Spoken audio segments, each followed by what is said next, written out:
The bedroom smelled of unfamiliar perfume. Sweet, expensive, and wrong. Elena stood in the doorway, one hand still on the brass knob, the other holding the dry-cleaning bag containing her navy silk blouse. The blouse she had worn to her mother's funeral 3 months earlier. The room was hers, had been hers for 12 years. Yet now the king-size bed, their bed, was covered in rose-gold satin sheets she had never purchased. A woman's cream cashmere throw lay folded at the foot like a decoration. Marcus didn't even look up at first. He was seated at the vanity.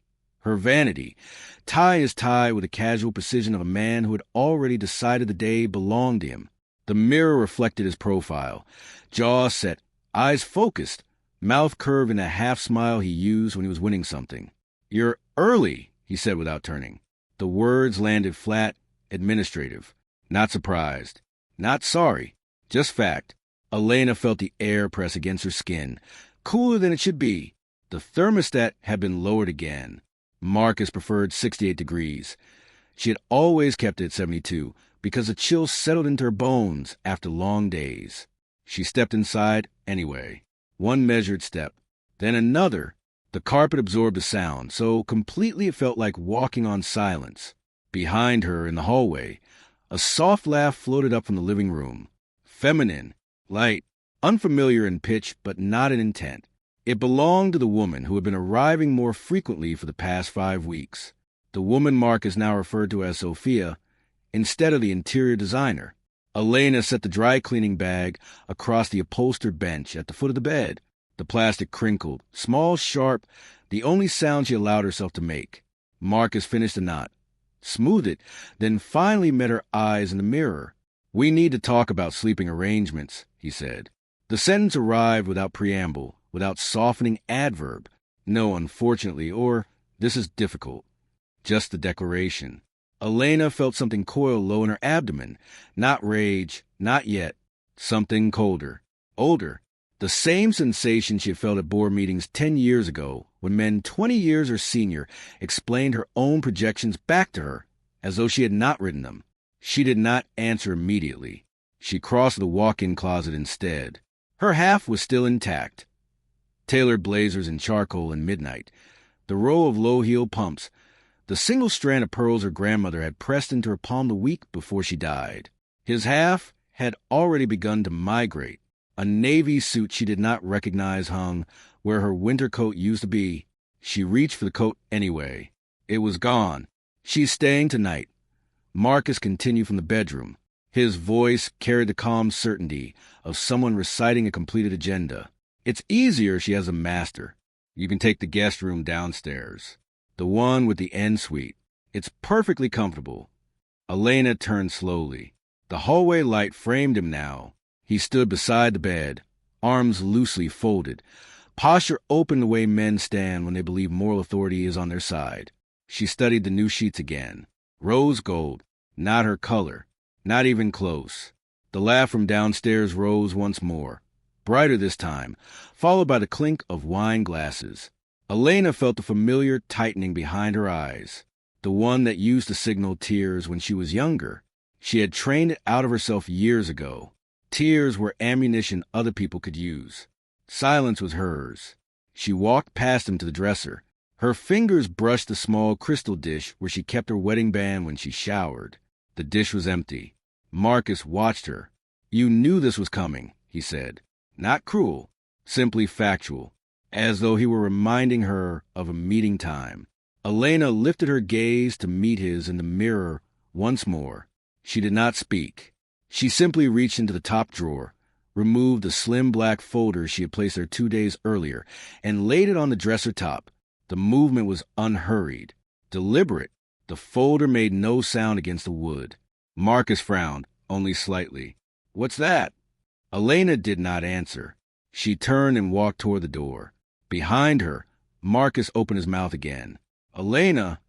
She paused in the doorway, did not turn fully, just enough that he could see the line of her profile. "Enjoy the room," she said. Her voice was quiet, even, almost gentle. Then she left. The door closed behind her with the softest click. Downstairs, Sophia's laughter stopped abruptly. In the hallway, Elena paused. She pressed 2 fingers to the inside of her left wrist.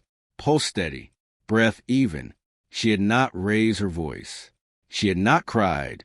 She had simply walked out of the room that was no longer hers. And somewhere, deep inside the silence she carried, a very old door had just opened. The kind of door that only opens once and never closes again. Elena Marshall had spent the last 12 years being the quiet architecture behind Marcus Hale's very public success. She was the one who stayed up until 3 a.m. rewriting the financial models that secured their first major development deal. She was the one who noticed the tiny zoning loophole that saved them $7 million on the Buckhead project. She was the one who smiled politely at charity galas while Marcus accepted the Visionary of the Year award. Never once mentioned that the vision had been drawn in her notebook first. People saw her as Marcus's wife. Efficient, supportive, background. They never saw the woman who could read a balance sheet the way others read poetry. They never saw the woman whose mother had left her something far larger than love. Elena had been unaware of the full extent until tonight. After leaving the bedroom, she had walked downstairs, past Sophia's perfume and a half-empty bottle of Monchichet on the marble island, and stepped into the small study at the back of the house. The room no one ever used. The room she had claimed as her own the day they moved in. There on the desk, her phone had vibrated once. A London number. She answered. Ms. Marshall. The solicitor said in clipped British tones, "The trust has reached maturity. Your mother's instructions were very clear. The principal is now fully yours. $28 billion. Liquid. Accessible immediately." Elena had not gasped. She had not laughed. She had simply closed her eyes for 3 full seconds. 28 billion. She had known there was money. Her mother had spoken of old shipping wealth in vague terms, but the number had never been spoken aloud. The trustee had been under strict orders to remain silent until the trust vested on her 41st birthday, which had passed 2 days ago without fanfare. Marcus had taken her to dinner that night and complained about the new tax laws. She had smiled and said nothing. Now the money was awake, and Marcus was giving her bedroom to his mistress. Elena sat in the dark study for a long time, fingers resting on the edge of the desk. The leather chair creaked softly when she finally stood. She opened the slim black folder she had carried downstairs.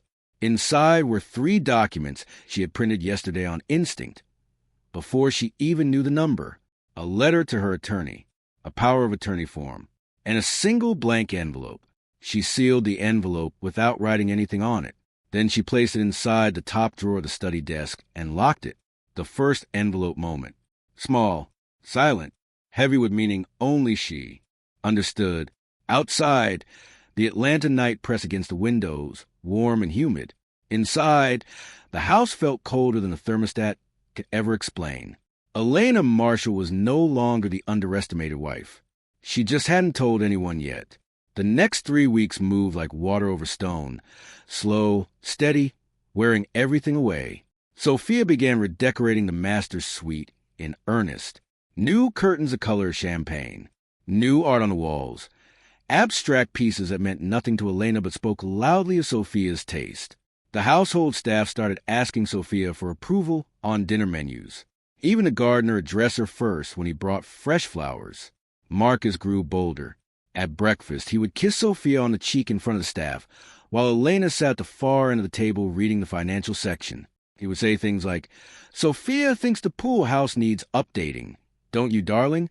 And Sophia would smile that soft French smile and reply, "Only if Elena doesn't mind." Elena never answered. She simply folded her newspaper, stood, and left the room. Friends noticed.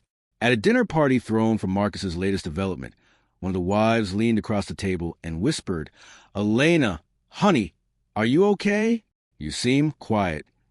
Elena met her eyes calmly. "I'm fine. Thank you for asking." The woman blinked, unsettled by the lack of drama. Marcus laughed too loudly when Sophia told a story about redoing a client's yacht in Monaco. Everyone laughed with him. Elena sat perfectly still, hands in her lap, watching the way the candlelight caught the new diamond studs in Sophia's ears. Each night, Elena slept in the guest room. Each morning she woke at 5:30, made her own coffee, and drove to the small office She kept downtown, away from Marcus's main headquarters. There she made quiet calls. To London, to Atlanta attorneys, to Victor Chun in Singapore, the man who now managed her portfolio. She never raised her voice. She never explained. She simply gave instructions in that same even tone she had used the night she left the bedroom. Begin the asset consolidation. Prepare the transfer documents. Keep everything confidential until I say otherwise. Marcus remained oblivious. He was too busy planning the grand reopening of the master suite. He even sent Elena a text one afternoon. Sophia wants to know if you like your things moved to the pool house permanently. It has better light. Elena read the message 3 times. Then she deleted it. She did not reply. Instead, she opened a locked drawer in her study and added a second envelope to the first. This one contained a single sheet of paper with one line typed in the center. The house is no longer yours. She sealed it without signature. Another envelope moment. The pressure inside her chest did not explode. It simply grew heavier, denser, like a storm gathering far out at sea, quiet, patient, inevitable. The breaking point arrived on a Saturday evening in the ballroom of the St. Regis Atlanta. Marcus had organized a black tie fundraiser for his newest mixed-use development. The theme was legacy. Sophia stood beside him on the stage in a backless emerald gown, smiling as photographers flashed. Marcus introduced her as the woman who helped me see the future of the city. The room applauded. Elena sat at table 7, wearing the same navy silk blouse she had carried home that first night. No jewelry except her grandmother's pearls. She had not been asked to speak. She had not been seated at the head table. When the MC invited Marcus to the podium, he thanked my incredible partner Sophia and then added, almost as an afterthought, and of course my wife Elena, who has been supportive. A few people clapped politely. Most did not. Elena felt every eye in the room slide over her like she was furniture. Then Marcus leaned into the microphone and said the words that snapped the final thread. Effective next month, Sophia will be moving into the primary residence full-time. Elena has graciously agreed to take the guest quarters. We're all adults here. Let's celebrate new beginnings. The room went still. A woman at the next table actually gasped. Elena rose slowly. The chair legs made no sound on the carpet. She walked toward the stage, not rushing, not trembling. The spotlight caught her pearls and turned them into small moons. Marcus saw her coming. His smile faltered for the first time all night. Elena stopped 3 feet from the podium. She looked at him directly, then at Sophia, then back at the 200 people watching. She did not raise her voice. She simply said, "Thank you for the announcement, Marcus. I appreciate the clarity." Then she turned and walked out of the ballroom. No tears, no scene, but in that single sentence, something in the air shifted. People felt it. Elena felt it too. In the quiet of the hotel corridor, she stopped, opened her clutch, and took out the third envelope. Inside was a single line she had written earlier that day. "Tonight, everything changes." She slid the envelope into the pocket of a passing waiter and whispered, "Please deliver this to Mr. Hale after the event." Then she continued walking. Her decision was made. The silence she carried had become something else entirely. The next 30 days were the most peaceful Elena had known in years. She moved through the house like a ghost, polite, composed, invisible. She packed only what she needed. She left the rose gold sheets exactly as they were. Every night, after Marcus and Sophia had gone to bed, Elena sat in her study with the door closed. She opened a locked drawer and added another envelope. One contained the deed to the Buckhead house, now transferred solely to her name through the trust. Another contained the corporate documents showing that the trust had quietly acquired 49% of Hale Developments, enough to control the board. A third contained the wire transfer confirmation, $28 billion now resting in 3 private accounts in her name alone. Each envelope was sealed without comment. Each night, she placed the newest one on top of the growing stack. Marcus noticed nothing. He was too busy showing Sophia the new yacht brochures, too busy planning their trip to Monaco. Elena watched them both with the same calm expression she had worn the night she left the bedroom. She made one final call to Victor Chun. "Everything is ready," she said. "Very good, Ms. Marshall. The gala is in 9 days. Shall I prepare the board packet?" "Yes. And Victor, make sure the press is seated in the front row." She hung up. Then she opened the drawer one last time and placed a final envelope on the stack. It contained only 2 words. "Thank you, Mother." She locked the drawer and stood in the dark for a long moment, listening to the house settle around her. The storm was no longer gathering. It had arrived. The Atlanta Legacy Gala was held in the same ballroom where Marcus had announced his new living arrangements. This time the theme was New Beginnings. Marcus stood on stage again, Sophia beside him in white silk, smiling for the cameras. He was mid-speech about building the future with a woman I love when the side doors opened. Elena walked in. She wore a simple black gown. No diamonds, only her grandmother's pearls. The room fell silent as she moved down the center aisle. Marcus stopped speaking. Elena climbed the 3 steps to the stage without hesitation. She stopped beside him. The microphone was still live. She looked at the crowd, 200 of Atlanta's most powerful people, and spoke in the same quiet, even voice she had used that first night in the bedroom. "Good evening. My name is Elena Marshall. Some of you know me as Marcus's wife. Tonight, I would like to clarify a few things." She reached into her clutch and removed a single sheet of paper. "This is the current ownership structure of Hale Developments. As of this morning, I hold controlling interest. The house in Buckhead is also now solely in my name. And the funds that built most of the projects you are celebrating tonight came from a trust one inherited 3 weeks ago, $28 billion. The room gasped. Marcus's face drained of color. Sophia took one involuntary step backward. Elena turned to face her husband directly. Her voice never rose. "Marcus, you gave my bedroom to another woman. Tonight, I am giving you the guest room. Permanently." She slid the document across the podium toward him. The paper made a soft whisper against the wood. Then she looked at Sophia. "Ms. Laurent, the pool house is available if you need it. The sheets are still rose gold." Not a single raised voice. Not a single tear. Just quiet, absolute dominance. The cameras flashed. The press surged forward. Elena stepped back on the podium, turned, and walked down the steps exactly as she had come in, calm, measured, unhurried. Behind her, Marcus stood frozen, the document trembling in his hand. The thunder had arrived, delivered in a whisper. Part 7, Aftermath and Consequences. Within 48 hours, the city was buzzing. Marcus's board called an emergency meeting. He was voted out as chairman. His name was quietly removed from 3 major projects. Sophia moved out the same night. The rose gold sheets were left folded on the bed exactly as she had found them. The staff who had once addressed Sophia first now stood straighter when Elena entered a room. The gardener brought her fresh flowers without being asked. The chef prepared her favorite meals again. Elena did not gloat. She simply moved back into the master bedroom, opened the windows, and changed the thermostat back to 72 degrees. Marcus was given 30 days to vacate the guest wing. He left without a scene, only a single suitcase and the stunned expression of a man who had finally understood the way of the silence he had ignored for 12 years. Friends who had once laughed at Sophia's stories now called Elena to catch up. She politely declined every invitation. The world around her realigned itself without her needing to raise a finger. 6 weeks later, Elena stood on the balcony of the master bedroom overlooking the garden she had designed 12 years earlier. The night air was warm. The city lights glittered below like distant stars.